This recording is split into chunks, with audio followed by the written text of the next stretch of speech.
Ako po si Antonio Sani Fuentes Trillanes IV, Pilipino, may sapat na gulang at naninirahan sa 42 Ninang Virginia Street, BF Homes, Barangay 169, Caloocan City, Philippines. Matapos makapanumpa ng naayon sa batas ay buong layang nagsasalaysay na dati po akong naglingkod sa bayan bilang senador ng Republika matapos mahalal sa nasabing katungkulan noong Mayo 2007 habang ako po ay nakapiit at muling nahalal para sa ikalawang termino noong 2013. Ang pangunahing plataforma ko ay ang paglaban sa korupsyon at pagtaguyod ng reforma sa ating gobyerno. Natapos ko ang aking ikalawang termino noong Hunyo 2019. Sa pagtupad ng aking tungkulin bilang senador, marami mga whistleblowers o mga informante ang lumapit sa akin. Ang ilan sa kanila ay nagbigay na mahalaga at kritikal na impormasyon tungkol sa iba't ibang isyung may kaugnayan sa pambansang interes na nagamit ko sa aking trabaho bilang mambabatas sa pag-imbestiga at sa pagpatuloy ng aking advokasya para labanan ang korupsyon at maitaguyod ang reforma sa gobyerno. Noong buwan ng Abril 2016, sa panahon ng aking ikalawang termino bilang senador, ang aking opisina ay nakatanggap ng tawag mula sa isang tao na nagsabi na siya ay may hawak ng mahalagang impormasyon hinggil umano sa mga lihim na bank accounts na nagpapakita ng mga natatago at nakaw na yaman ng nooy kandidato sa pagkapangulo na si Mayor Rodrigo Digong Duterte at ng kanyang pamilya na di umano ay hindi din niya diniklara sa kanyang Statements of Assets, Liabilities, and Net Worth or SALN. Matapos ang paunang usapan sa telepono upang makumpirma ang kahalagan ng impormasyong kanyang tinutukoy, sumang-ayon ako makipag-meeting sa nasabing tao. Ang aming meeting ay naganap noong ika-21 ng Abril 2016, bandang alas 8 ng gabi, sa opisina ng Samahang Magdalo sa Quezon City. Nagpakilala ang nasabing tao bilang si Ginoong Joseph de Mesa. Ayon sa kanya, dati siyang masugid na taga-suporta ni noong Mayor Rodrigo Duterte. Sinabi ni Ginoong de Mesa na nagpasya siyang bawiin ang kanyang suporta para kay Mayor Duterte nang makakita siya ng mga dokumentong nagpapakita na si Rodrigo Duterte kasama ang kanyang anak na si Sara Duterte ay nagmamay-ari ng mga bank accounts kung saan bilyong-bilyong piso ang naideposito o dumaloy sa loob ng ilang taon. Sinabi ni Ginoong de Mesa na nakuha niya ang mga dokumentong ito mula sa isang malapit na kamag-anak niya na nagtatrabaho sa isang ahensyang may kinalaman sa investigasyon ng mga nakaw na yaman ng mga opisyal ng gobyerno. Sa aming pagpupulong, binigyan ako ni Ginoong de Mesa ng mga kopya ng mga dokumento na nagpapakita ng mga bank accounts sa pangalan ni Rodrigo Duterte at Sara Duterte sa Bank of the Philippine Islands, BPI, Julia Vargas Branch, sa Pasig at sa EDSA Green Hills Branch, at sa Banco de Oro, Unibank, sa Lungsod Mandaluyong at sa iba pang mga bangko. Sa mga sumunod na araw, sinuri at pinag-aralan ko kasama ang aking mga abogado at staff ang mga impormasyong ibinigay ni Ginoong de Mesa at inihambing ito sa mga idiniklara sa kani-kanilang SALN ni Rodrigo Duterte at Sara Duterte para sa mga kaukulang panahon. Nang makumpirma ko na totoo ang hawak kong mga dokumento, nagpasya akong isapubliko ang nasabing impormasyon dahil naniniwala akong mahalagang malaman ng ating mga kababayan ang pagpapanggap na ginagawa ng pamilya Duterte na ang kanilang pamilya raw ay mahirap at namumuhay ng simple, gayong sa katotohanan si Rodrigo Duterte at ang kanyang pamilya ay may mga joint bank accounts na may bilyon-bilyon na dumaloy na pera. Humingi ako ng tulong sa mga accountants at finance specialists upang alamin at makwenta kung gaano karaming pera ang actual na naideposito o dumaloy sa mga nasabing joint bank accounts ng mag-amang sina Rodrigo Duterte at Sara Duterte base sa mga dokumentong ibinigay sa akin. Sa aming pagsusuma, lumalabas na may kabuuang halaga na 2,407,272,103.75 pesos ang pumasok at dumaloy sa mga nasabing bank accounts mula noong 2003 hanggang 2016.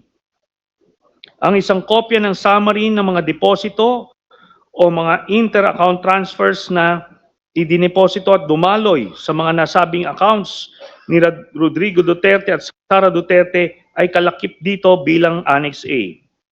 Bukod sa mga dokumentong may kaugnayan sa mga accounts ni Rodrigo Duterte, binigyan din ako ni Ginoong De Mesa ng mga dokumentong nagpapakita ng mga bank accounts at bank transactions ng mga anak, manugang at common law wife ni Duterte na sina Sara Duterte, Paulo Pulong Duterte, Sebastian Baste Duterte, Maneses Manscarpio, Celito Hanilet Abansenya, kasama ang kanyang anak na si Veronica Kitty Duterte. Batay sa mga nabanggit na records, nalikom ko ang mahalagang impormasyon ng kabuuang mga transaksyon pumasok sa mga bank accounts ni Sara Duterte lamang, kabilang ang joint account kasama ang asawang si Manscarpio at mga joint accounts kasama ang miyembro ng kanyang pamilya ay nagkakahalaga ng 111,634,144.05 as of April 2016.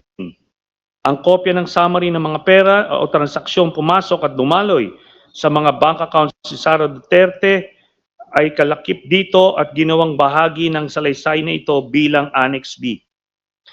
Noong 2016, inamin mismo ni Rodrigo Duterte na una, na totoo na mayroon siyang bank account sa BPI Julia Vargas Branch sa Pasig at pangalawa na nabigo siyang ideklara ang nilalaman ng nasabing bank account sa kanyang salin.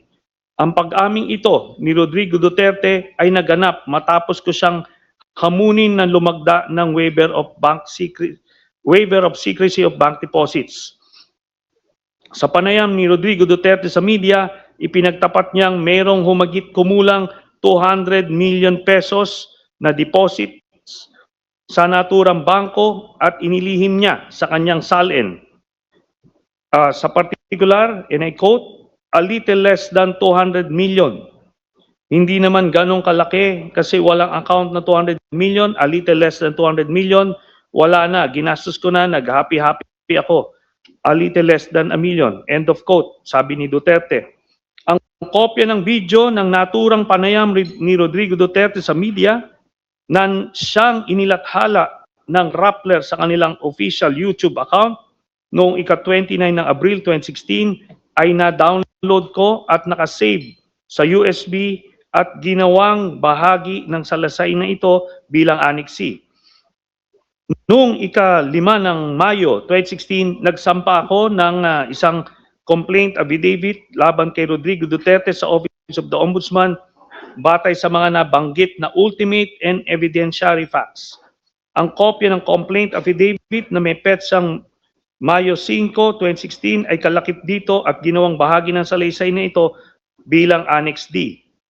Noong 2017, sa panahong panunungkulan ni Rodrigo Duterte, matapos suriin ang aking reklamo, iniulat ni Overall Deputy Ombudsman Melchor Arthur Carandang na merong sapat na batayan upang ituloy ang investigasyon hinggil sa malalaking bank deposits ni Rodrigo Duterte at ang kanyang mga anak at common law wife na si Hanilet Abinsenya, kabilang na rin si Sara Duterte.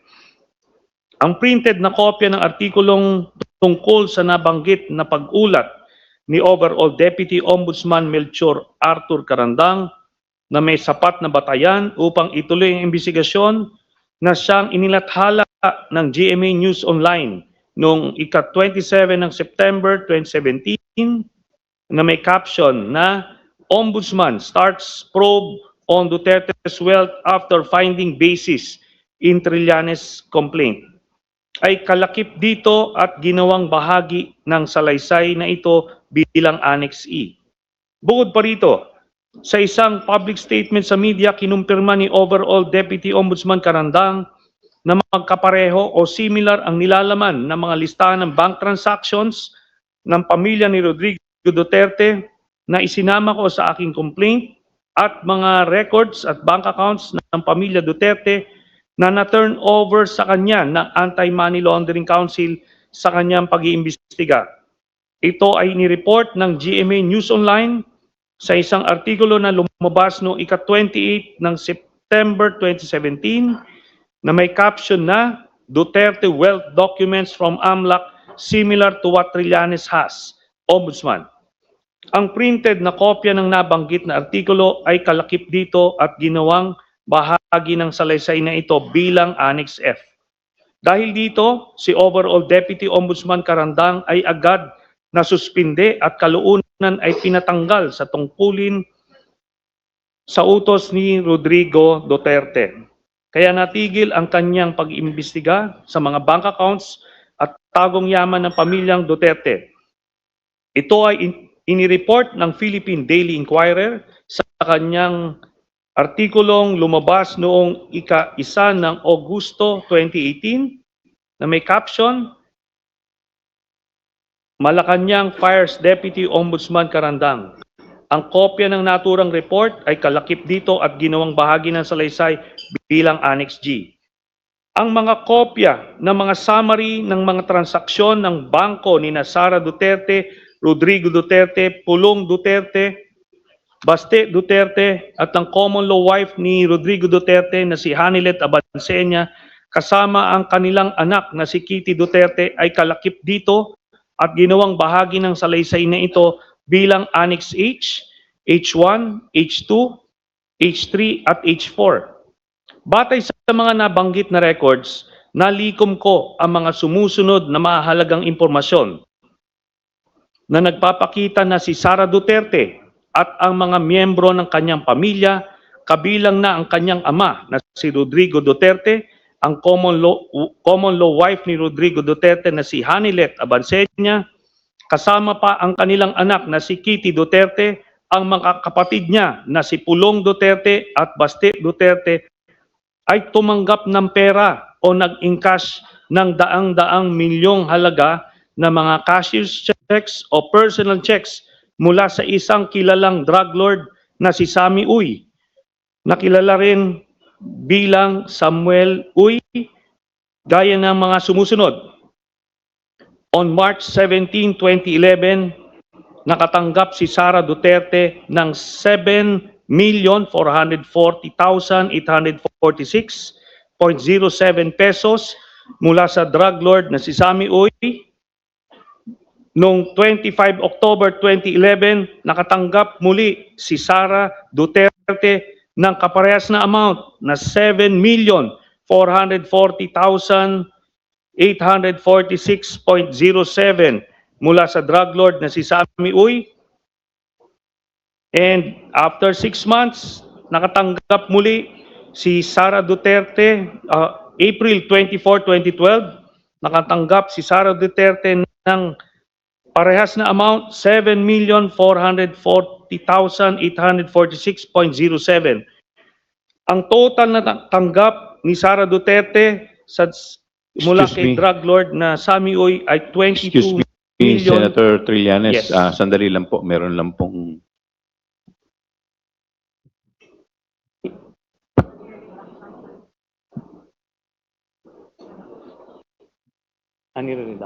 Please continue po. Okay.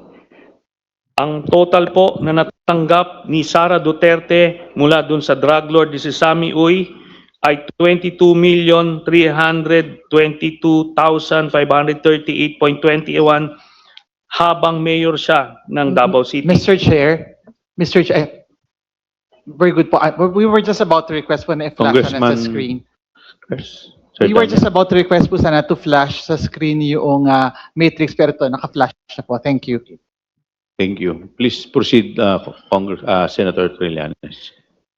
Si Rodrigo Duterte naman nakatanggap din ng 7,440,846.07 kaparehas nung kay Sara Duterte mula kay Sami Uy nung 22 October 2012 nung 04 April 2013 muling nakatanggap ng pera si Rodrigo Roa Duterte ng 7,440,846.07 mula kay Sami Uy. Ang total na tanggap na Rodrigo Duterte ay 15,656,692.14. Ito po ay mga manager's checks mula kay Sami Uy. Kay Sebastian Duterte naman, noong 09 March 2011, nakatanggap si Baste Duterte ng 10,316,591.18 pesos mula kay Sami Uy. Again, noong 25 October 2011, nakatanggap si Baste Duterte mula kay Sami Uy ng 10,316,592.68. Noong 23 April 2012, nakatanggap si Baste Duterte mula kay Sami Uy ng parehas na amount, 10,316,592.68 pesos. On 22 October 2012, nakatanggap muli si Baste Duterte mula kay Sami Uy ng 10,316,591.18 pesos. Noong 10 April 2013, nakatanggap si Baste Duterte mula kay Sami Uy ng 10,316,591.18 pesos. So ang total na natanggap ni Baste Duterte mula sa drug lord na si Sami Uy ay 51,582,958.80 pesos, all in manager's checks. Kay Pulong Duterte naman, 14 March 2011, nakatanggap si Pulong Duterte mula kay Sami Uy ng 9,703,609.39 pesos. On 25 October 2011, nakatanggap si Pulong Duterte mula kay Sami Uy ng 9,703,609.39 pesos. On 24 April 2012, nakatanggap si Pulong Duterte mula kay Sami Uy ng 9,703,609.39 pesos. On 22 October 2012, nakatanggap si Pulong Duterte mula kay Sami Uy ng 9,703,609.39 pesos, all in manager's checks. Ang total na natanggap ni Pulong Duterte mula sa drug lord na si Sami Uy ay 38,814,437.65 pesos. On March 29, 2011, nakatanggap naman si Hanilet Abansenya mula kay Sami Uy ng 10,655,371.81 pesos. On 25 October 2011, nakatanggap si Hanilet Abansenya joint with Kitty Duterte ng 10,655,371.81 pesos mula kay Sami Uy. On 23 April 2012, nakatanggap muli si Hanilet Abansenya joint with Kitty Duterte mula kay Sami Uy ng 10,655,373.31 pesos.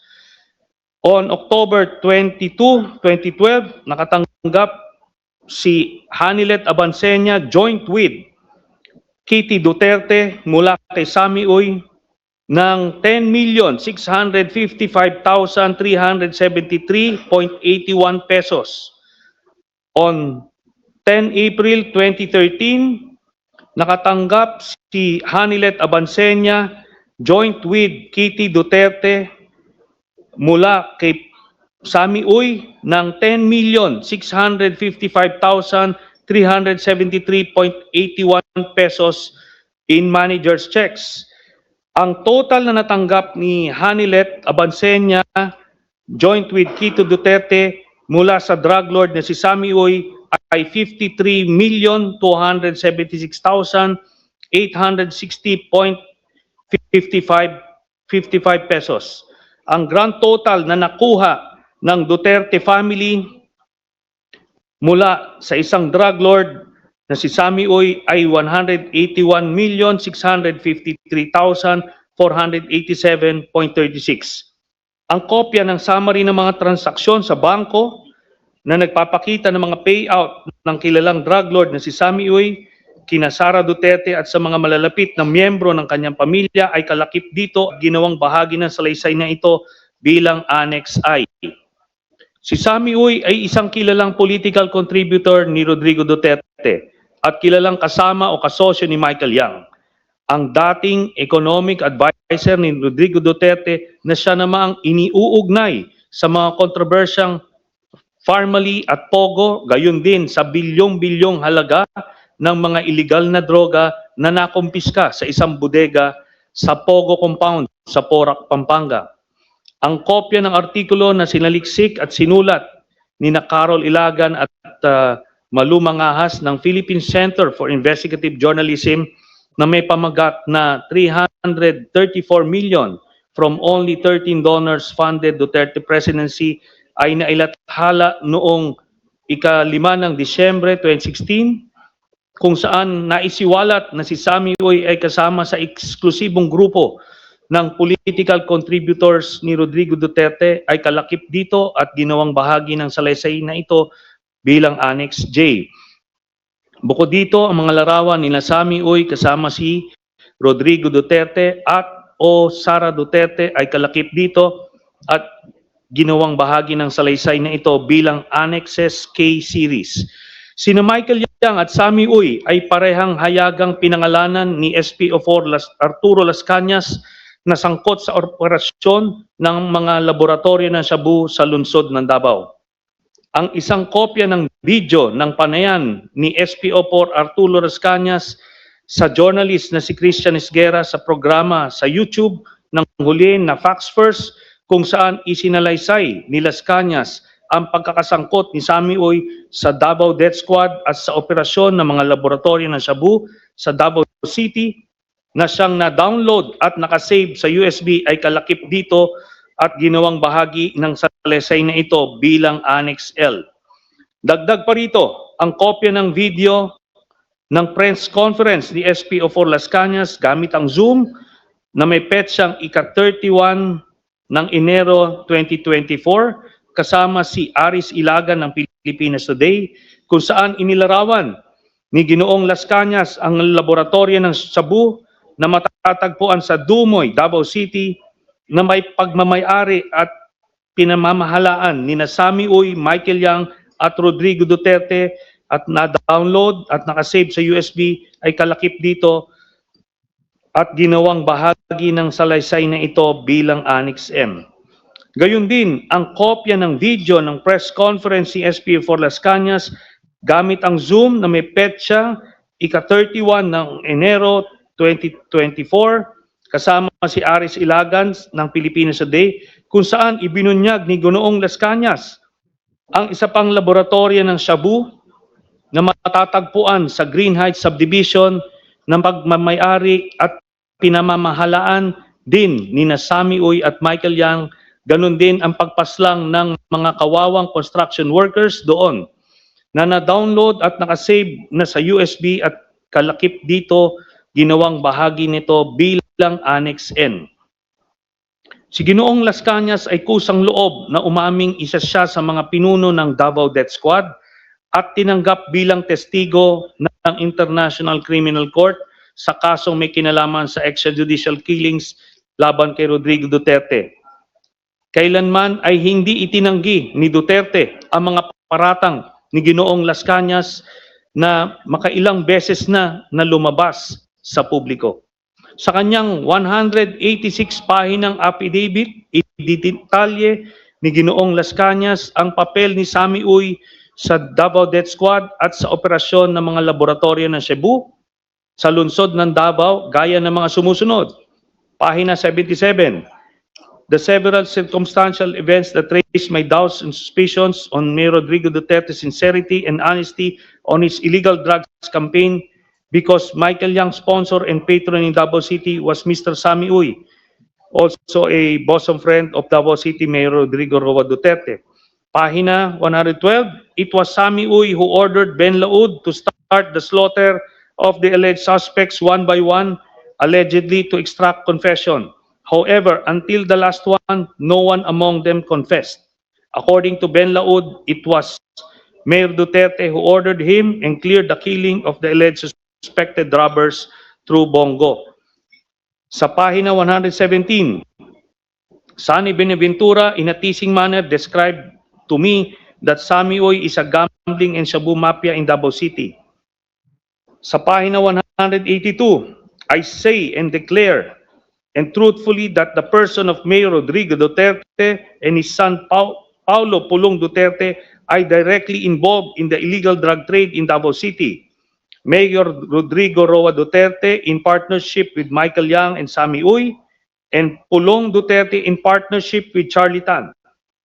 Mayor Rodrigo Roa Duterte also had police enablers in Bato de la Rosa and Wilkins Villanueva in the illegal drug trade. Sammy Uy has an import-export business in Davao City. He also owns a cockpit arena in Matina, Davao City. Sammy Uy is Mr. Michael Yang's patron friend in Davao City. I know it also through Michael Yang's custom broker, Mr. Randy Usman, my friend and associate in smuggling activities in the port of Davao in year 2012. Also in the massacre of subdivision construction workers I discussed above, Sammy Uy was a participant in the said murders in the Laud Quarry. The DDS group on orders of Mayor Rodrigo Duterte, quote-unquote, erased the workers because they informed the police about the existence of a shabu lab in Green Heights subdivision, which was owned by Michael Yang. Mayor Rodrigo Roa Duterte, Sammy Uy, and Michael Yang are friends and close to each other. I saw them personally together in hotels in Davao City and in several occasions. Ang kopya ng 186 pahinang affidavit ni dating SPO4 Arturo Las Cañas, kabilang ang 3 pahina ng mga annex na nakalakip doon, ang video ni SPO4 Las Cañas habang isinasalaysay ang nilalaman ng kanyang affidavit, at ang video ni Las Cañas habang nilalagdaan ang kanyang affidavit at pinapatunayan ang katotohanan nito na siyang mga kopyang isinumite rin sa ICC bilang ebidensyang testimonyal para sa prosecution ay kalakip nito at ginawang bahagi ng salaysay na ito bilang annexes O, O-1 at O-2. Ang mga transaksyong pinansyal ni Sara Duterte at mga malapit na miyembro ng kanyang pamilya na naugnay kay Sammy Uy at mga tinukoy na mga personalidad na sangkot sa droga ay lubhang nakakabahala.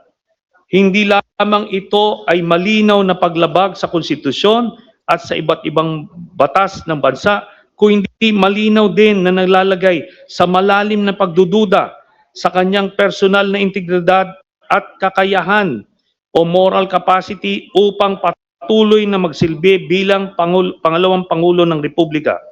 Kaya naniniwala ako na dapat lamang panagutin siya at litisin sa pamamagitan ng impeachment. Bahagi ng nabanggit na yaman ni Sara Duterte ay maliwanag na makikita na galing sa payouts ng kilalang drug lord na si Sammy Uy na ay na pumapasok sa kanyang bank accounts at inilihim niya sa kanyang salin mulang 2007 hanggang 2013 at sa taong 2016.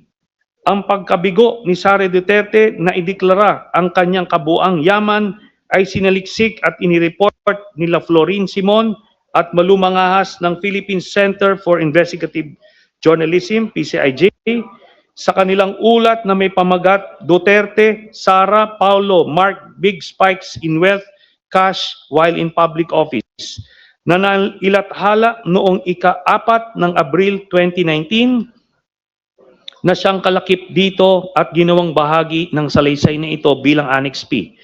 Alinsunod sa mga nabanggit na mahalagang impormasyon, isa ako sa mga nagreklamo at nagsampa ng isang verified complaint laban kay Sara Duterte sa Office of the Ombudsman noong ika-21 ng Enero 2026 dahil sa kanyang malinaw na pagkakasangkot sa money laundering at pagkakaroon ng ill-gotten wealth, hindi maipaliwanag at natatagong yaman o suhol na nakakahalaga ng daang-daang milyong piso na maliwanag na hayagang paglabag sa saligang batas at sa mga umiiral na batas. Ang kopya ng verified complaint na may petsang ika-21 ng Enero 2026 ay kalakip dito at ginawang bahagi ng salaysay na ito bilang Annex Q. Sa kabuuan, sa aking pananaw, lumalabas na lahat ng ito ang mga sumusunod. Una, si Sara Duterte ay kasangkot sa korupsyon noong unang pumasok pa lang siya sa gobyerno. Pangalawa, si Sara Duterte ay may mga tagong yaman na nakuha niya sa mga iligal na paraan. Pangatlo, si Sara Duterte ay hindi nagdedeklara ng kanyang tunay na yaman sa kanyang salin. Pang-apat, sina Sara Duterte at ang mga malalapit na miyembro ng kanyang pamilya na sina Rodrigo Duterte, Pulong Duterte, Baste Duterte, Hanilet Abansenya at Kitty Duterte ay tumanggap ng daang-daang milyon na pera mula kay Sammy Uy na isang kilalang drug lord. Sa aking paniniwala, ang lahat ng ito ay pasok sa impeachable offenses na betrayal of public trust, graft and corruption, at other high crimes na nakasaad sa ating saligang batas. Ang sinumpang salaysay na ito ay aking kusang loob na isinagawa ng walang naguudyok o panakot bilang patotoo sa lahat ng nabanggit at nakasulat dito bilang aking personal na testimonya sa impeachment hearing ng House Committee on Justice sa kasong impeachment laban kay Sara Duterte at para sa anumang legal na maaring paggamitan nito.